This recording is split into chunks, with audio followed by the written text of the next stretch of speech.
Why is Amazon SEO important? And how can it really help brands ace their campaigns on this platform?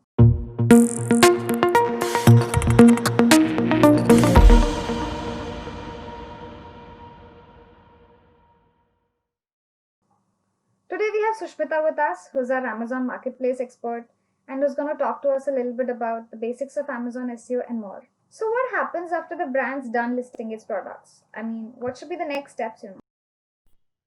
Now that we know what are the available listing types on Amazon, our next step would be to optimize these listings. But before that, we are going to carry out one pre-optimized stage where we are going to do two important tasks. The first would be competitor analysis. In this phase, we identify which of our competitors are present on Amazon if they have an Amazon store. And once you get to know that, you need to audit their product listing pages, their brand store pages, the images, their various components on the product listing pages, their pricing strategy, what are their targeted keywords. You need to have answers to all of this. This is going to help you formulate your own strategy for your product listing pages. And after you do that, the next step would be to do keyword research.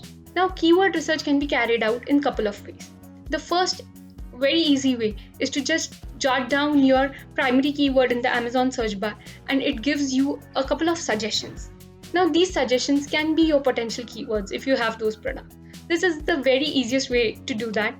The next would be to actually target your keywords that you rank for in Google.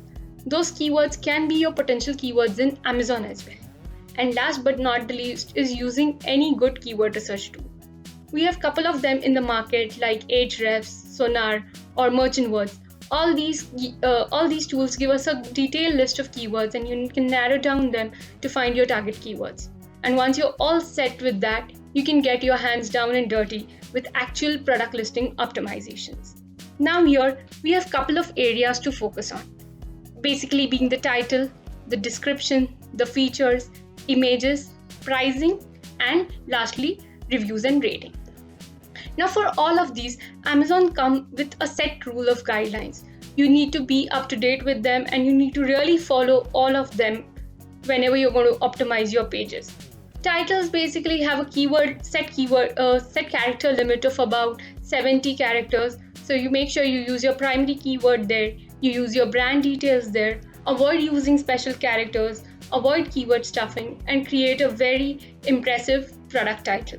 Once you're set with that, you can go to your features, that is the bullets, which fall exactly under the title. You can write up to 5 concise and precise bullets that can cover the dimensions, size, color, quantity, warranty detail, etc. about your product, basically giving all the details that the users are looking for. Next would be description. Now, description has a greater character length, so you can write an elaborate description and describe everything about your product. Make sure you do not duplicate or plagiarize the content. Images. Images are not a ranking factor, but from a user perspective, you need to really have good images that have great zoom capability and that are actually giving the overview of your product. Then comes the pricing.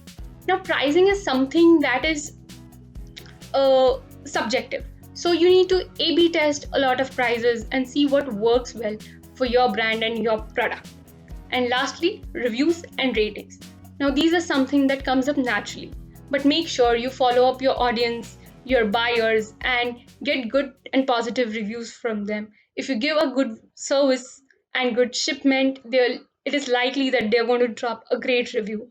But make sure you reach out to them or other followers and reviewers available across net and get good reviews for your product.